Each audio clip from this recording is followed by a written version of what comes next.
हेलानी पूरा मौसम में देखे खुशी आम आसिक आज सन्ध्या 6टा पर हेलानी आमर गोटे आज भोजी पूरा खुशी गोटे पूरा कर 5टा पर 6टा बाजी आज तो शनिवार आइंस तो खाई हेबनी छतु टिके हेला छतु पूरा भजा चली भात पटे हो जाइए मसला भी रेडी आम खाइबू कईटारे सन्ध्या 5:30 6टा बाजले रोसे चली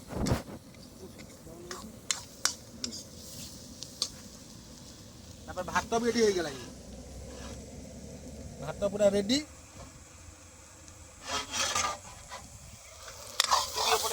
भजा पूरा कड़क भजा हो गले ये भाज मसला ये गोटे पूरा मसला है पूरा एक नंबर यहीटा है आमर यूनिक छतुर आमर है स्पेशल यहाँ पूरा पड़ जाए कौन कौन पड़ी अदा रसुण दालचीनी गुजराती आम तो सब पड़े पड़ी ये कौन सोरिष भी टे पड़ी मेथी पत्रटा देखा जहाँ पड़ी सब पड़ी आदि मसला सब सामग्री आदि पड़ी छतुर मेन है मसला मसला रेडी छतु भजा बाहर पर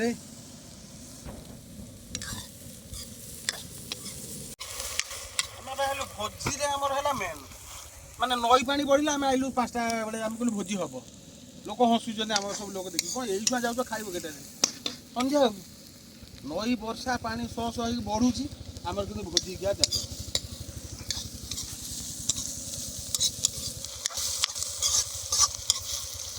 ये भोजीर ना नई बड़ी भोजी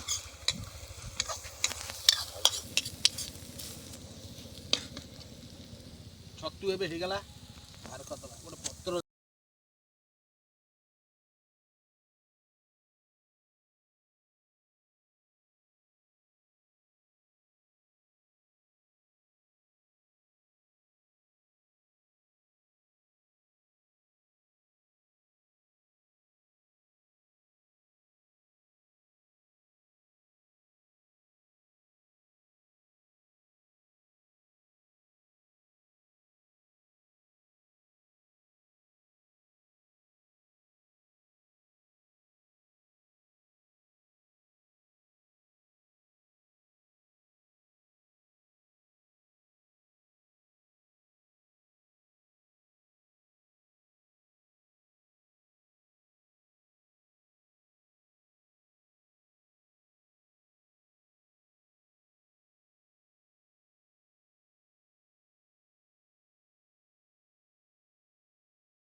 पियाज आलू माने रेडी हो गला पियाज रे आलू पड़ी पूरा तेल रे भजा हो गला एथर मसलाटा पड़ियो हां तो हां हां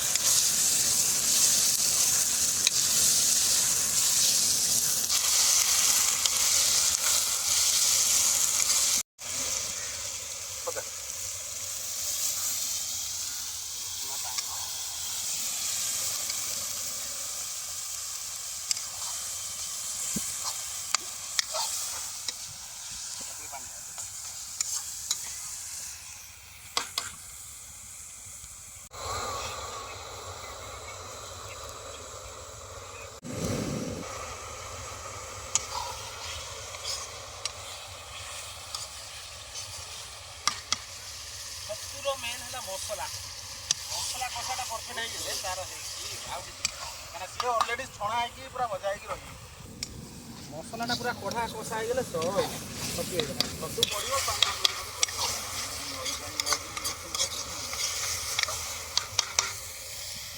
शिव मंदिर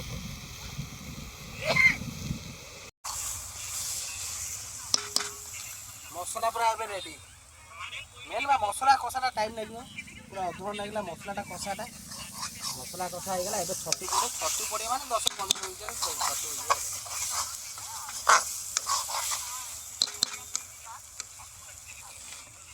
ଏବେ ଛତୁଟା ପଡ଼ିବ।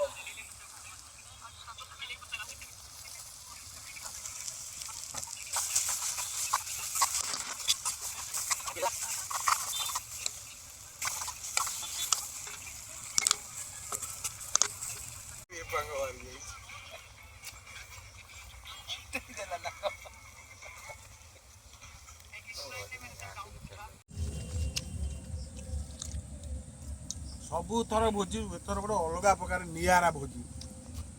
ପୁରା 5ଟା ସନ୍ଧ୍ୟା ଅନ୍ଧାରକୁ ନଈ ବଢ଼ି ଟାଇମ୍ରେ ଆମେ ମାନେ ଖୁସି ଶୁଣିଦେଲେ ନଈ ପାଣି ବଢ଼ୁଛି। ସେ ବଢ଼ି ପାଣି ପାଇଁ ଆମେ ଆସିକି ଗୋଟେ ଭୋଜି କଲୁ। ଯେତେବେଳେ 4ଟା ବାଜିଗଲା ଆସିକି ଏଠି ପହଞ୍ଚିଲା 5ଟା ବାଜିଗଲା।